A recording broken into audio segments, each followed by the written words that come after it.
안녕하세요. 잠들 때까지 책을 읽어주는 앙버터입니다. 요즘에는 친구들한테 책 추천을 받고 있는데 오늘은 제가 직접 고른 책을 가지고 왔어요. 요즘 자취를 하고 있어서 오랜만에 본가에 주말에 다녀왔는데 옛날에 잔뜩 사뒀던 책 뭉치가 있더라고요. 그래서 또 한바탕 갖고 왔는데 그래서 오늘 읽어드릴 책은 임병선 씨의 태도에 관하여라는 에세이집입니다.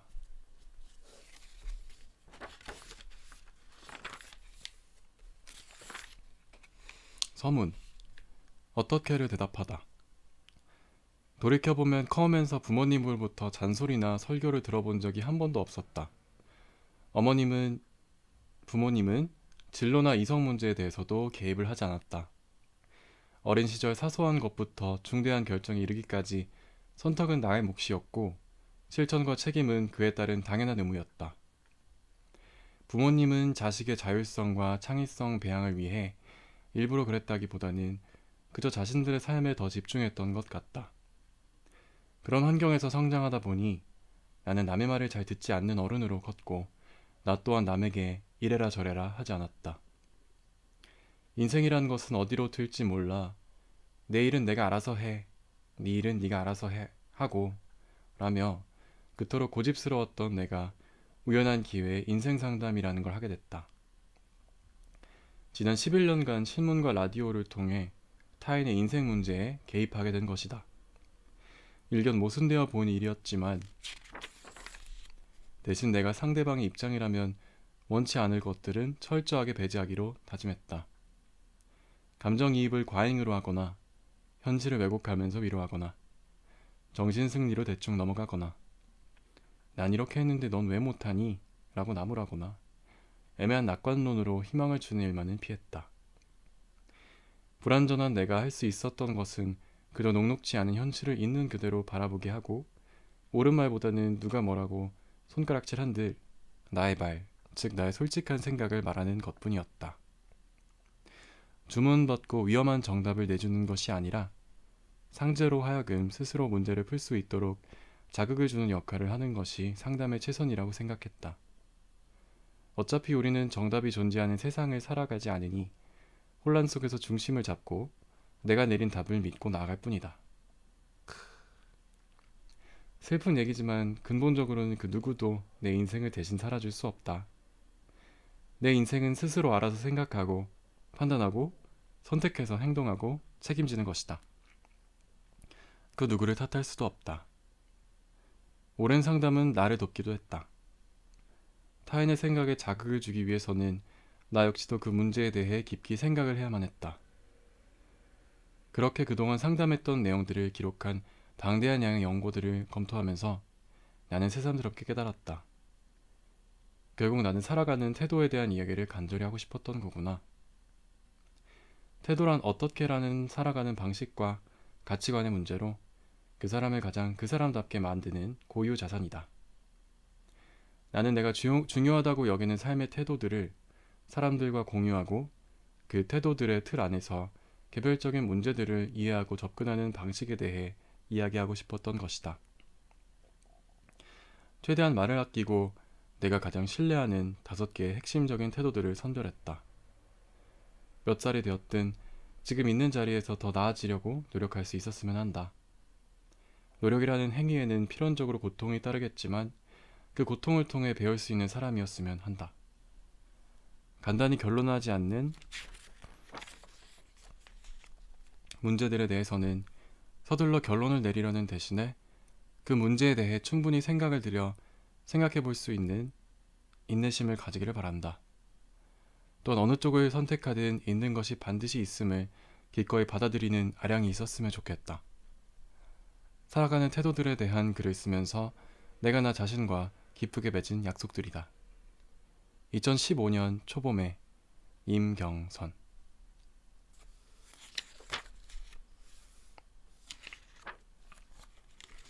이제 5개의 태도들이라고 해서 자발성, 관대함, 정직함, 성실함, 공정함 이렇게 5개가 한 부씩 목차에 나와 있는데 자발성부터 읽어볼게요. 1부 자발성. 하지 않으면 아무것도 시작되지 않는다. 생각의 순간. 흔히들 내가 무엇을 진심으로 원하는지 알려면 자기 자신과 깊은 대화를 나누라고 한다. 나의 육체는 항상 나와 함께하기에 대화를 나누는 것은 언제라도 가능하다.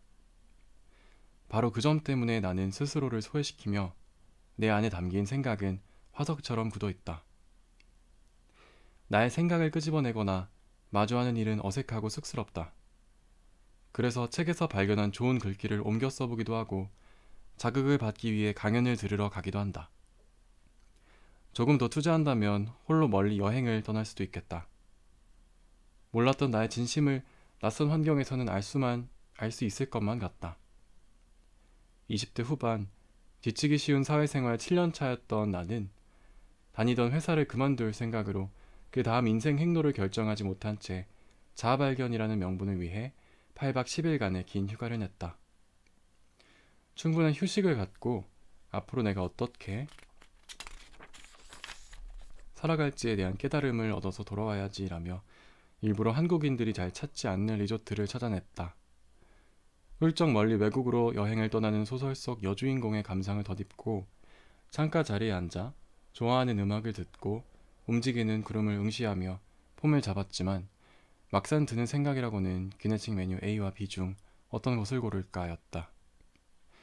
해변의 고운 백사장을 걸으면서 마음속 울림에 귀 기울여보려 했지만 우리 때처럼 빽빽대는 아이들과 그들을 목청껏 불러내는 부모들 탓에 분위기가 다 깨졌다. 책과 펜, 노트를 들고 리조트 내 바에서 술 한잔을 마시며 나 자신과의 깊은 대화를 시도했건만 유럽에서 홀로 날아온 남자들을 맞은편 자리에 앉아 자꾸 말을 걸며 괴롭혔다. 하필이면 훌리오 이글레시아스의 느끼한 미소를 닮은 털 많은 영감들이 말이다. 식사 시간에는 주변에 죄다 커플들이나 어린아이들을 동반한 가족들. 아무리 강심장애라고 해도 혼자임을 의식하지 않을 수가 없었다. 완전한 혼자가 되고자 이 멀리까지 왔는데 나는 자신과 대화하기는커녕 혼자인 것이 날이 갈수록 비참했다.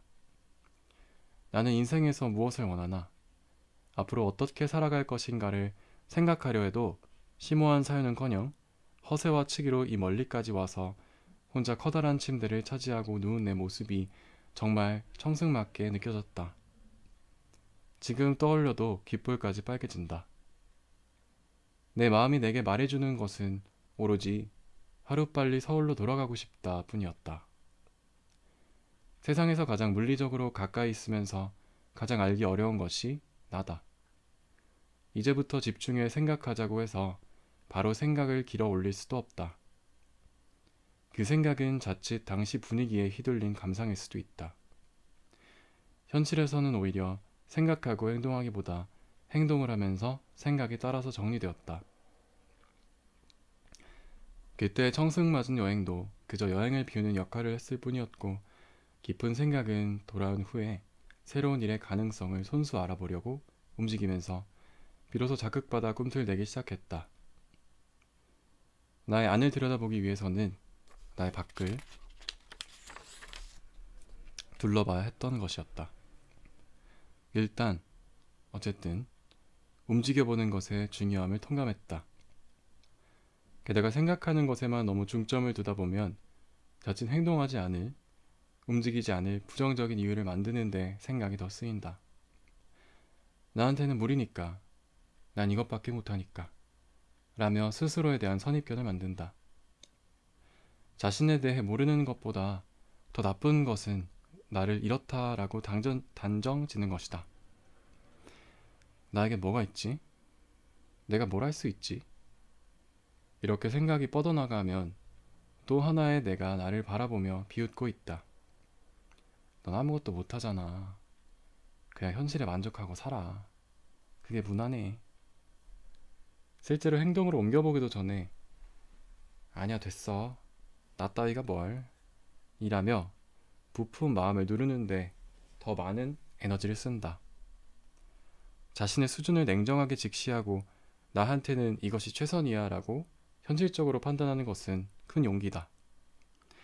하지만 그것은 어디까지나 행동을 일으킨 다음에 자신에게 맞는 자리를 찾는 과정에서 얻은 깨달음이었지, 아무것도 하지 않으면서 머릿속에서 선만 긋는 것과는 다르다. 확고한 생각이나 단단한 가치관이 되어주는 것들은 내가 자발적으로 경험한 것들을 통해서 체득된다. 생각이 행동을 유발하지만 사실상 행동이 생각을 예민하게 가다듬고 정리해준다. 머릿속이 정리가 되지 않을 때는 일단 그 상황에 나를 집어넣어 보는 것이 좋다. 가장 확실한 리트머스 역할을 해주기 때문이다. 용기는 그래서 필요하다.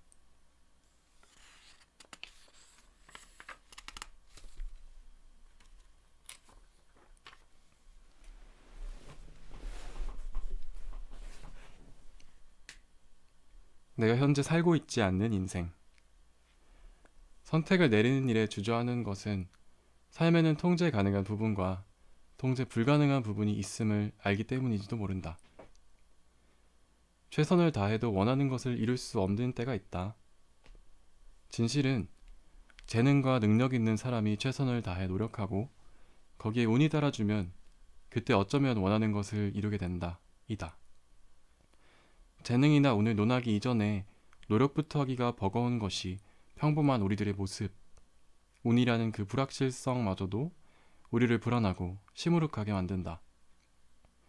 그렇다고 인생을 놔버릴 수는 없다. 내가 할 수 있는 대로 해나가야 무엇이라도 시작할 수 있다. 애초에 완벽한 선택, 완벽한 확신은 존재하지 않았다. 자신이 원하는 충족된 삶을 사는 사람들을 보면 인생의 결정적인 순간에 정답 같은 선택을 한 것처럼 보이지만 그 이면에는 숱하게 실패한 선택들이 공존했을 것이다. 실패를 통해 나에 대해 더 알게 되고 틈을 보완하며 계속 스스로에게 인생 결정권을 부여했을 것이다. 가장 안타까운 것은 실패하고 싶지 않으니까 어느 쪽도 선택하지 못하고 그 자리에서 주저하는 것이다. 2005년 암 수술을 받고 회사에 휴직계를 내려다가 사표를 썼다. 꼼짝달싹 못하고 집에서 누워있는 일은 너무 힘들었고 이럴 바엔 회사에 나가서 살살 일하는 게 정신적으로 편할 것 같았다. 한창 뻗어가야 할 30 중반에 커리어 단절도 너무 섣부른 선택이 아니었을까 후회한 적도 있었다. 12년간 하루의 대부분을 회사에서 보냈던 일 중독자의 습성이 몸과 정신에 각인되어 있으니 자꾸 회사 쪽으로 안테나가 뻗치는 것은 자연스러운 일이었다. 누워있을 때 팽팽 돌아가던 정신과는 달리 현실 속 내 몸은 집 밖에 나가면 아파트 단지를 겨우 일주하는 것만으로도 벅찼다. 현실의 한계를 받아들이고 그렇다면 내가 무엇을 할 수 있을지 생각했다. 일하는 시간을 조절할 수 있고 자본도 필요 없고 집에서 할 수 있는 일은 글쓰기가 유일했다. 글쓰기에 대해 제대로 배워본 적은 없었지만 그것이 내가 당시 상황을 움직일 수 있는 최선이었고 나는 그 선택을 행동으로 밀고 나가기로 했다. 11년째 지금도 일로써 글을 쓰고 있다. 아, 역시 글쓰기가 천직이었어. 내 인생의 기적 같은 대전환이야. 라고 말할 생각은 없다. 애초에 작가가 되는 것이 꿈이 아니었다. 그 상황에서는 그것 말고는 해볼 수 있는 것이 없었던 것뿐이다. 기업의 중역으로 승진한 또래 직장 여자들의 기사를 볼 때면 질투가 나면서 과거 그 시절의 글쓰기로 빠지지 않고 좀 더 쉬었다가 다시 회사 생활을 시작했더라면 어땠을까 종종 상상했다. 하지만 누가 뭐라든 난 이걸로 됐어 라며 자신의 선택에 확신을 가지고 살아가는 사람이 얼마나 될까? 돌이켜보면 왜 과거에 내가 선택한 삶의 방식에 자신감을 가지지 못했을까 안타깝다. 만일 그때 내가 다른 선택을 했었더라면 어땠을까? 라며 또 하나의 인생을 자신에게 주어진 옵션이라고 착각하고 제멋대로 상상하던 나는 뭐랄까, 내가 현재 살고 있지 않은 대안의 삶에 멋대로 싸움을 붙인 뒤 알아서 지고 있었다. 대안의 인생, 그런 건 어디에도 없는데 말이다. 행여 있더라도 분명히 내가 선택하지 않은 저쪽 인생의 나도 똑같이 이쪽 인생의 나를 시기하고 있었을 것이다.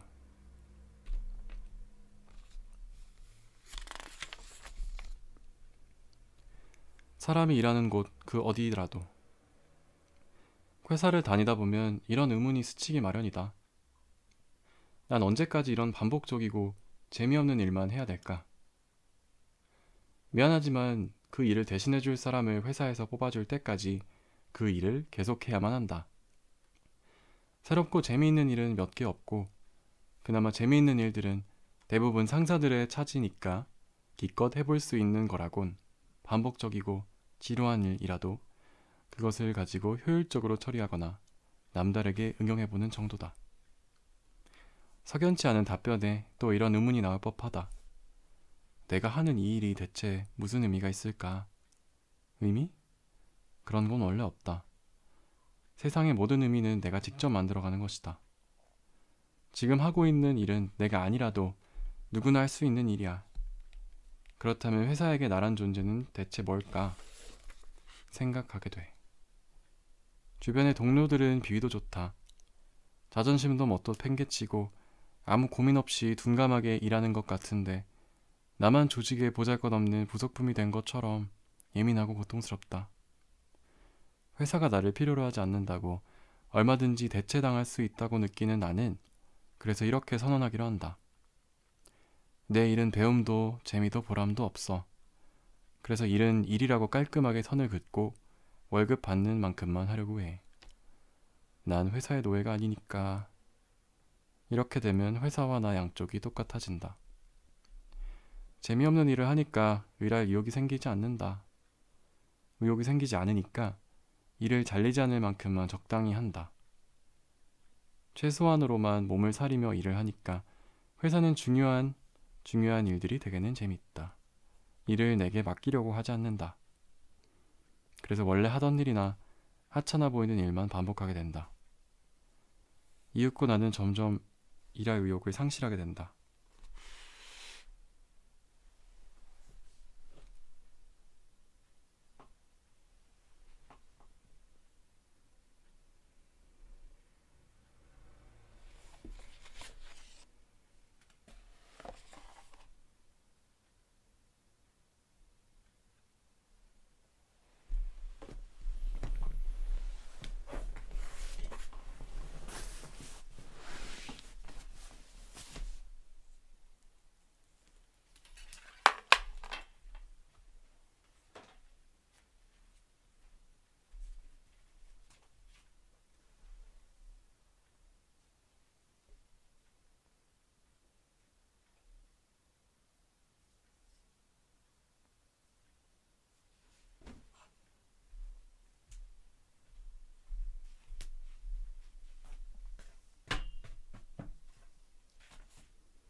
내가 의욕을 불태우지 못하는 것은 해봤자 잡무만 시키기 때문이지만 상사 입장에서는 의욕이 없어 보이는 직원에게 중요한 일은 맡길 수 없다고 생각하는 이 동상이몽.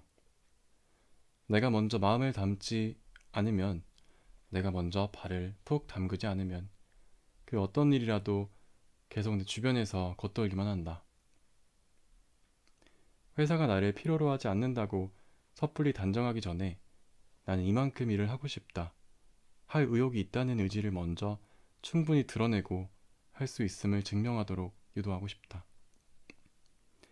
나는 일을 사랑해 라고 말하지 않으면 일도 나를 사랑하지 않는다. 일은 어차피 내 삶의 중심이 아니니 월급 꼬박꼬박 챙기고 잘리지 않을 정도로만 하겠다 라는 확고한 신념을 가졌다면 능력껏 그렇게 하면 된다. 아슬아슬하게 손해보지 않을 선을 유지하는 것도 굉장한 균형 감각이니까. 하지만 그렇게 되면 안타깝게도 나의 영혼은, 열정은 직장 외의 곳을 향하게 된다. 저녁이 있는 삶이나 일과 사생활의 균형이라고 좋게 표현할 수도 있다. 하루 대부분의 생산적인 시간을 내가 직업으로 하는 일에 투입하는데 내 마음과 열정이 그곳에 없어 빈 껍데기처럼 일한다면 그만큼 충족되지 못한 마음과 열정을 다른 곳에서 어떻게든 해소시켜줘야 한다. 그러려면 사생활이 정말 재밌어야만 할 것 같은데 어떻게 보면 사생활을 재밌게 하는 게 더 힘들어 보인다. 일의 문제는 그만큼 인생을 통틀어서 가장 오랜 기간에 걸쳐 나의 삶의 질에 가장 깊숙이 영향을 주는 문제인 것이다. 절대적으로 즐겁고 보람찬 일은 이 세상에 존재하지 않는다. 일의 재미는 스스로 찾아야 하는 주관적인 문제다. 일이 내게 기회를 주지 않는다고 탓하기 전에 내가 먼저 일의 가능성에 기회를 줄 생각을 해보면 안 되는 것일까? 회사를 위해서가 아니라 오로지 나를 위해서 말이다.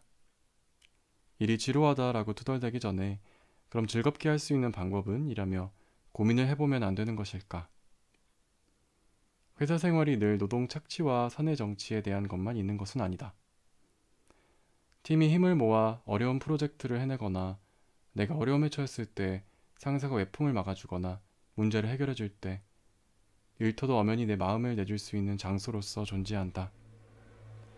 사람이 있는 곳은 어디에나 지옥도 있고 짠한 감동도 있다. 사람들끼리 미워하고 시기하며 갈등을 겪기도 하지만 동시에 부딪히면서 자극받고 배우며 성장해 나가기도 한다.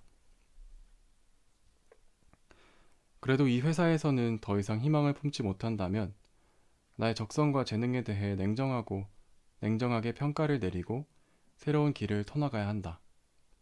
제일 희망이 보이지 않는 것은 이것도 싫고 저것도 싫다면서 지금 있는 자리에서 한 발자국도 움직이지 못하는 것.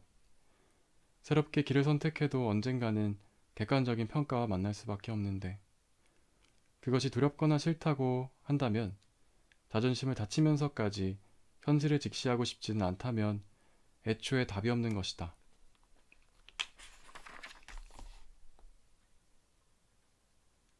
영감이 떠오르든 말든 텔레비전 인터뷰 프로그램에서 한 시청자가 소설가 김영하 씨에게 물었다. 어떻게 하면 소설가가 될 수 있을까요? 이에 소설가 김영하 씨는 단소하게 대답했다. 하지 마세요. 나는 김영하 작가의 저 대답이 넌 할 수 있어보다 훨씬 더 상대를 배려하는 대답이라고 생각했다. 정말로 그 일을 하고 싶다면 그것이 안전한지, 적성에 맞는지, 내가 생각한 대로의 꿈의 직업일지 사전 검증이 있든 없든 어떻게든 그 일에 가까이 가려고 할 것이다. 누군가가 뭔가를 하고 싶다, 뭐가 되고 싶다라고 토로할 때 가까운 사이일수록 나 역시 잘해봐, 다 잘 될 거야 라고 하지 않고 그저 귀 기울여 찬찬히 들어줄 뿐이다. 주변의 살가운 격려는 고맙지만 사실상 나의 결정에 대해서는 내가 나를 격려하고 채찍질하고 달래주는 역할도 온전히 도맡아야 한다. 욕망을 계속 품는 것이 무모하게 느껴질 때는 또 어찌나 많은지. 무엇을 원하지만 막상 행동에 있어서는 노력을 충분히 하기가 버겁거나 기본 기량이 미비함을 깨달을 때, 욕망이 있지만 그것이 내 것인지 확신이 서지 않을 때, 욕망을 위해서는 하기 싫은 일도 해야 함을 알았을 때, 세상에 유포된 간절히 원하면 된다가 사탕 말림이라는 걸 깨닫게 될 때, 특별한 것을 성취한 사람들에겐 내가 가지지 못한 특별한 배경이 있음을 알았을 때, 가뜩이나 글쓰기 세계의 경우 현실적인 측면에서 추천할 만한 게 못 된다. 몇 해 전에 문화예술인 실태 조사를 보면 분야별 문화예술인 중 100만 원 이하 수입 비율 1위가 문학 종사자였다. 무려 전체 문학 종사자 중 91.5%가 월 수입이 100만 원 미만에 불과했다. 글로 밥벌이 하는 작가는 손가락으로 꼽을 정도라는 제가 이해하지 못했어요.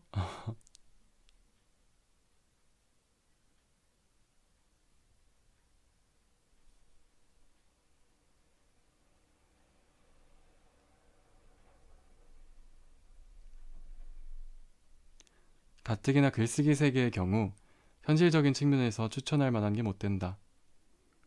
몇 해 전에 문화예술인 실태 조사를 보면 분야별 문화예술인 중 100만 원 이하의 수입 비율 1위가 문학 종사자였다. 무려 전체 문학 종사자 중 91.5%가 월 수입이 100만 원 미만에 불과했다. 글로 밥벌이 하는 작가는 뭐라고 하셨는지 잘 모르겠어요. 글로 밥벌이 클로바 글로 밥벌이 하는 작가는 손가락으로 꼽을 정도라는 말이 나올 법하다. 잘 모르겠어요. 신춘문예나 각종 문학상으로 등단한 작가 중 등단 이후 글을 청탁받아 쓰게 되는 이들은 그중 10%에도 미치지 못하고 그마저도 1, 2년 후면 그중 대부분이 세상에 이름을 알리기도 전에 사라진다고 한다. 그럼에도 불구하고 어떤 사람들은 그저 창작이라는 행위를 아무런 유보 없이 계속 사랑하기로 한다. 진심으로 열망하는 사람들은 이미 그 마음을 참지 못하고 행동을 일으킨다. 소설가 김현수 씨가 산문집 소설가의 일에서 소설가가 되려면 소설을 쓰는 게 우선이라고 말했듯이 핑계를 대며 돌아가지 않고 정중앙으로 쭉 걸어 나간다. 그 일을 하고 싶으면 우선 그 일을 하고 있어야 한다는 아이러니 같은 진리. 누구에게 질문할 필요조차 없고 더더군다나 누가 말린다고 해서 관두지도 않는다. 욕망했던 글 쓰는 일이 막상 자기 생업이 되는 순간 그 일이 기대를 배신하기도 한다. 예술은 줄 것만 같았던 자유보다 조직에서 요구되는 것 이상의 중압감을 느끼고 자기 통제를 하게 된다. 저명한 작가들이 일하는 방식을 그린 인터뷰 모음집 리추얼만 봐도 세상에 자신의 흔적을 남긴 창작자들의 남다른 엄격함과 성실함에 현기증이 날 지경이다. 앞날에 그 어떠한 기약도 없어도 자신만의 규율을 만들어 시간을 허투루 보내지 않고 글을 썼다. 예술하는 사람이라고 하면 밤늦게까지 술이나 담배를 하면서 글을 쓰고 글이 도중에 풀리지 않으면 영감을 얻겠다는 핑계로 훌쩍 여행을 떠날 것 같지만 대부분의 창작자들은 매일 정해진 시간에 책상으로 출근했다. 비가 오나 날이 맑으나 숙취에 시달리든 팔이 부러졌든 그 사람들은 그저 매일 아침 8시에 자기들의 작은 책상에 앉아 할당량을 채우죠. 머리가 얼마나 텅 비었건 재치가 얼마나 달리건 그들에게 영감 따윈 허튼 소리.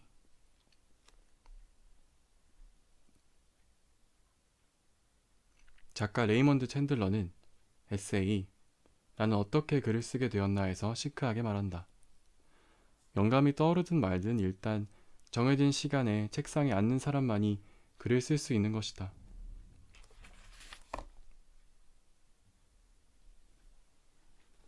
그 뒤에 몇 가지 챕터가 더 있는데 이거는 저 혼자 조용히 읽어보도록 하겠습니다. 임경선 씨가 직장 생활을 12년을 하고 11년째 전업으로도 글을 쓰고 있다고 하시는데요.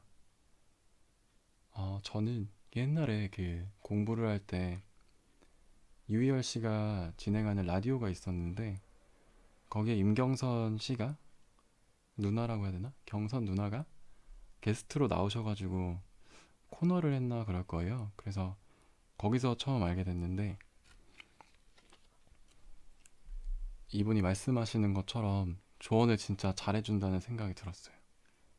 뭐냐면 비현실적으로 넌 무조건 돼 진짜 이렇게 얘기해주지 않고 그렇다고 비관하지도 않고 딱 그 적절한 선을 잘 정해주는 그래서 판단을 자기가 해주지 않는 그런 사람이란 생각이 들었어요. 그래서 개인적으로 좋아해서 그 이후에도 뭐 네이버 오디오 클립에서 프로그램을 하시거나 그럴 때도 쫓아가서 듣고 그랬는데 요즘에는 뭐 하고 지내시나 모르겠네요. 그럼 오늘은 여기서 마치고 정말 오늘도 고생 많이 하셨고 다음에 또 만나요. 안녕.